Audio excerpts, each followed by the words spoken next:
Have you ever wondered why the brightest stars often cast the darkest shadows? Michael Jackson was not merely a singer, not merely a performer. He was an embodiment of cultural transformation, a child prodigy sculpted into a global icon. And yet, beneath the dazzling lights of his stage, betrayal lurked like a phantom. His life was a myth written in flesh, the boy who defied gravity with his steps, who redefined the very sound of pop, but who could never outrun the betrayal that clung to his legacy like smoke after fire.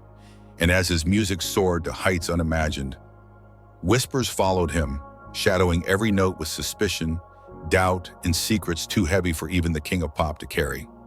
Betrayal is not always loud. Sometimes it seeps quietly through contracts signed in desperation, through the manipulations of those who profit from genius, through the very hands that applauded him. For Michael, betrayal came in many forms: familial, professional, cultural. He was the child who was never given childhood, molded by a father who saw in him not a son, but a vessel of ambition. That early fracture planted seeds of distrust, teaching him that love and exploitation could come in the same voice, the same embrace. And so his legacy was forever shaped by the wound of betrayal, an invisible scar that the world never stopped pressing against. Yet betrayal was also the engine of his art. Every time he sang of loneliness, of being misunderstood, of the child crying behind the mask of fame, he invited the world to glimpse his private torment. You can hear it in the trembling ache of "She's Out of My Life," in the haunting cries of "Stranger in Moscow," in the defiance of "They Don't Care About Us." His music was confession, but also armor, a place where betrayal became not just pain, but power. And perhaps that is why millions felt an almost sacred bond with him. They recognized the wound because they too had been betrayed. But betrayal does not end with childhood. Fame itself is betrayal, a promise of worship that turns into persecution. Imagine standing on a stage before 100,000 people, their screams rising like thunder, only to find that when the lights dim, those same voices twist into judgment. The tabloids that once crowned him king now stripped him bare, printing rumors that clung to his name like chains. To be a black man ascending into a realm of global dominance once reserved for whiteness was both triumph and target. America loved his music, but often recoiled from his blackness, dissecting his skin, his body, his choices, until he became less a man than a spectacle. And you, yes, you listening, have you ever considered how betrayal becomes entertainment? How the public consumes a life unraveling as though it were theater? Michael's betrayals were not private wounds, they were televised.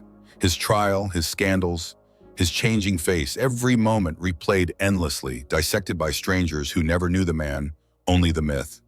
The betrayal of privacy, of dignity, of humanity itself became the final course of his life. Still, beneath the scandal and sorrow, there is a deeper betrayal, one more tragic and universal. It is the betrayal of genius by the very world that needs it. Michael Jackson gave everything, every breath, every ounce of spirit to a stage that demanded nothing less than his soul. And yet, when the curtain fell, the world turned its gaze not to the art he left behind, but to the fractures of his life. Genius rarely receives mercy, and legacy is often shaped less by brilliance than by the shadows cast against it. But here lies the paradox. Betrayal could not erase him. His legacy is not only haunted, it is immortal. The betrayal that sought to break him only deepened the resonance of his story, making him more than a man, more than a singer. He became an archetype, the eternal performer whose suffering was as mesmerizing as his moonwalk, whose pain whispered truths about fame, race, identity, and the unbearable cost of glory. Betrayal haunts, yes, but it also sanctifies. Michael Jackson's legacy is one of brilliance entwined with tragedy, betrayal woven into triumph. And if you look closely, you will see what the world so often misses. Betrayal is not the end of his story. It is the very reason his story will never end. Imagine this. You rise from the quiet streets of Gary, Indiana, a child barely old enough to understand the meaning of fame, and suddenly you are thrust onto stages where your voice silences entire crowds. For most, this would be a dream. For Michael Jackson, it was both dream and prison. His earliest lessons in life were not about play or freedom, but about discipline, perfection, and the crushing weight of expectation. The world adored the boy wonder, but few recognized the chains that already bound him. From the very beginning, betrayal had already marked its claim on his destiny. The betrayal of innocence, how does one even name it? To have your laughter rehearsed, your smiles scheduled, your mistakes punished with severity. In the hands of Joseph Jackson, father and manager blurred into one, and love was braided with fear. Michael's artistry blossomed, but the soil beneath it was lined with control, sacrifice, and wounds that no audience could see. The applause was thunderous, but in his heart, he carried the silence of a boy denied boyhood. And when the world celebrated his genius, it was unknowingly applauding the very scars that had carved it. As the years unfolded, betrayal shifted shapes. Fame promised immortality, yet it demanded his body as collateral. Contracts signed by those who saw him less as a human and more as a commodity stripped him of ownership of his own creations. Imagine writing music that moved generations, only to awake one day and realize that the very rights to your songs were no longer your own. For Michael, even his voice, his gift, was not entirely his. This betrayal was not personal but systemic, a cruel reminder of how industries built on black talent have so often devoured the very artists who made them thrive. And yet, betrayal was not only external. There was also the betrayal of self, forced transformations to fit the gaze of a world both mesmerized and hostile. His changing face, his changing skin, became public spectacle. America, uneasy with a black man dominating global culture, whispered endlessly about his choices, mocking his surgeries, speculating about his identity. But few understood the deeper wound. A man trapped between the demands of a world that craved his brilliance, yet scrutinized his very being. Was it truly vanity, or was it survival? Was it shame, or was it the crushing pressure of a global stage that never let him rest? You must ask yourself, how much can a single soul endure when every gesture is dissected, when every mistake becomes a headline, when every weakness is sold for profit? The tabloids, ravenous for scandal, betrayed him again and again. They promised truth, yet delivered caricature. They transformed his pain into entertainment, his trials into theater, his humanity into myth. To be betrayed by family is one wound. To be betrayed by an industry is another. But to be betrayed by the entire world, that is crucifixion. And yet, in the crucible of this betrayal, Michael created fire. His artistry did not diminish under the weight of scrutiny. It deepened. Songs like Earth Song, They Don't Care About Us, and Man in the Mirror spoke with prophetic urgency, as though he knew he had been chosen not only to entertain, but to reveal truths too uncomfortable for the world to face. His betrayal became universal, a mirror reflecting the betrayals we all carry. The promises broken, the love that turned to cruelty, the admiration that soured into envy. In Michael, people saw not just a star, but a vessel of their own unspoken wounds. Still, betrayal does not forgive easily. By the time the accusations arrived, the narrative of his life had already been poisoned. The very public who once worshipped him turned skeptical, their adoration collapsing into suspicion. Whether guilty or not, innocence was no longer possible. Betrayal had completed its circle. The boy betrayed by his father, the man betrayed by the industry, the legend betrayed by his own audience. And in this final act, Michael was left alone, standing at the intersection of brilliance and destruction. But perhaps this is what betrayal truly is, the stripping away of illusions until only truth remains. Michael Jackson, for all his light, carried shadows. And it was within those shadows that his humanity was most visible. To betray a man is to reveal the fragility that makes him mortal. To betray a legend is to expose the cost of greatness. In Michael, both man and legend were undone, and yet both endure. Because even haunted legacies do not vanish. They echo, they remind, they endure. Michael Jackson's betrayal is not just his story, it is the story of how the world treats its brightest gifts. And when you listen closely, you will realize it was never just about him. It was about us. Today, perhaps more than ever, The story of Michael Jackson forces us to confront the uneasy dance between genius and exploitation. His name alone conjures both reverence and suspicion, admiration and unease. He was the man who reshaped music, fashion, and dance. Yet he was also the man scrutinized, dissected, and reduced to fragments of rumor. Legacy is rarely clean. It is a battlefield where truth and betrayal wrestle endlessly. For Michael, betrayal was not an interruption of greatness. It was the silent thread woven into the very fabric of his fame. The betrayal of race cannot be overlooked. To be a black man at the pinnacle of global superstardom was to occupy a space the world was not ready to grant without resistance.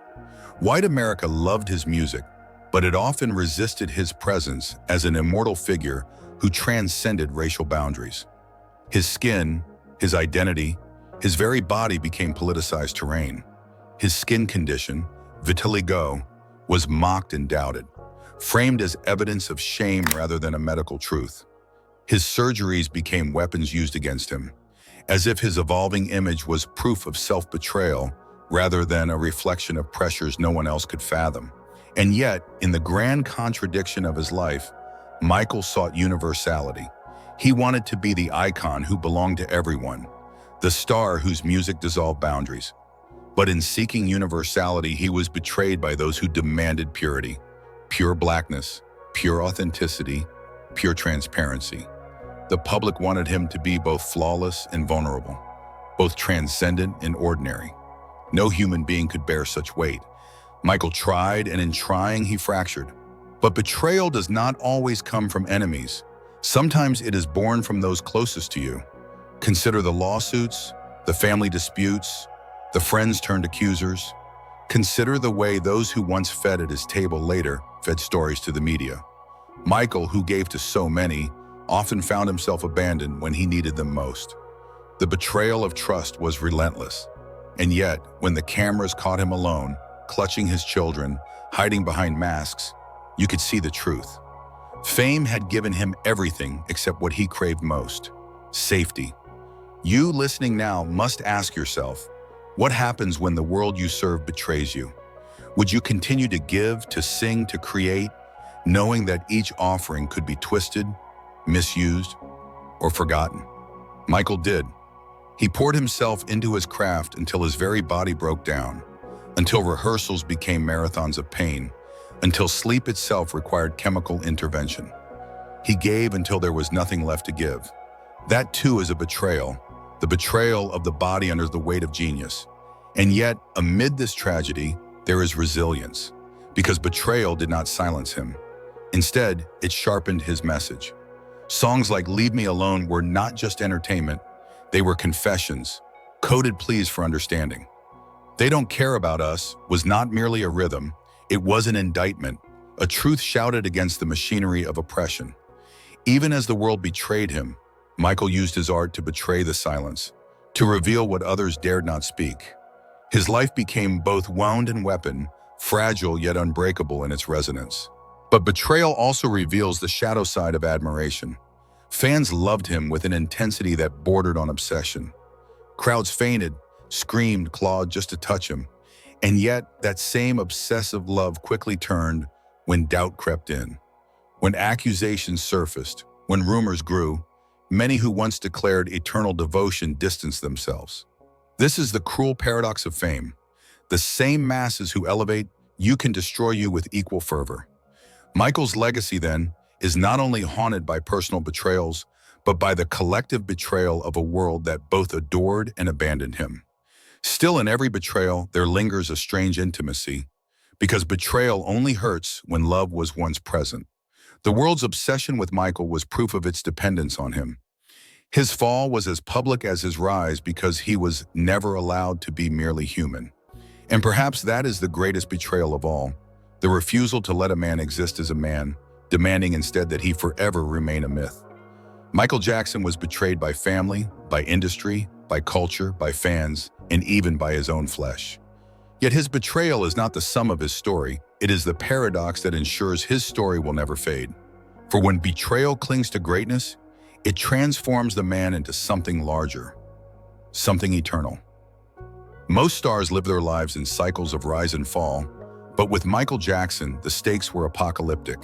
His ascent was meteoric, his dominance unquestionable, and yet his decline was framed as spectacle, a modern-day passion play played out on global television. Betrayal was the script the world wrote for him, and Michael, whether he wished it or not, was forced to play the lead role. The greatest tragedy of Betrayal is that it often comes disguised as love. His fans loved him, but that love was conditional.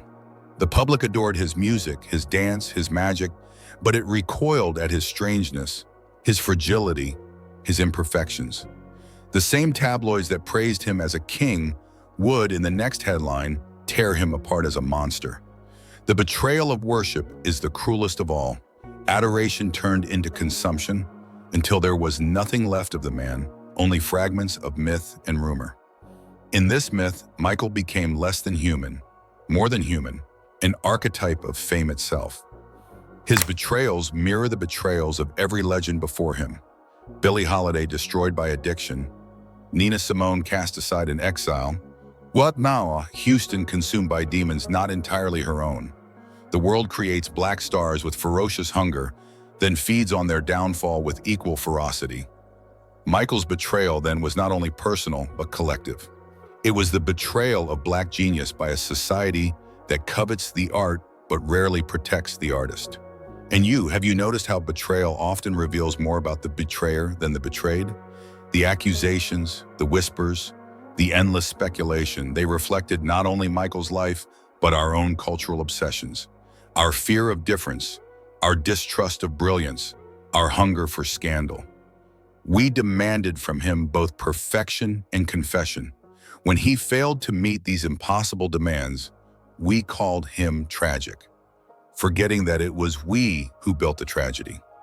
Yet even in betrayal, Michael wielded something greater than defense. He wielded transformation. His performances were acts of resurrection. Watch him step onto a stage, still, silent, as the crowd trembles before a single note is sung. That silence, that presence, it was defiance, the refusal to be reduced to gossip or scandal. Betrayal may have scarred him, but on stage he reclaimed divinity. Every glide, every turn, every whispered lyric was both a confession and an exorcism. He was showing the world, you may betray me, but you cannot erase me. Still, the toll was immense. His body weakened under the weight of constant expectation. His mind carried the burden of suspicion and endless trial. The betrayals of his later years, accusations that shattered his reputation, became his crucifixion. Whether true or false, the narrative had been sealed.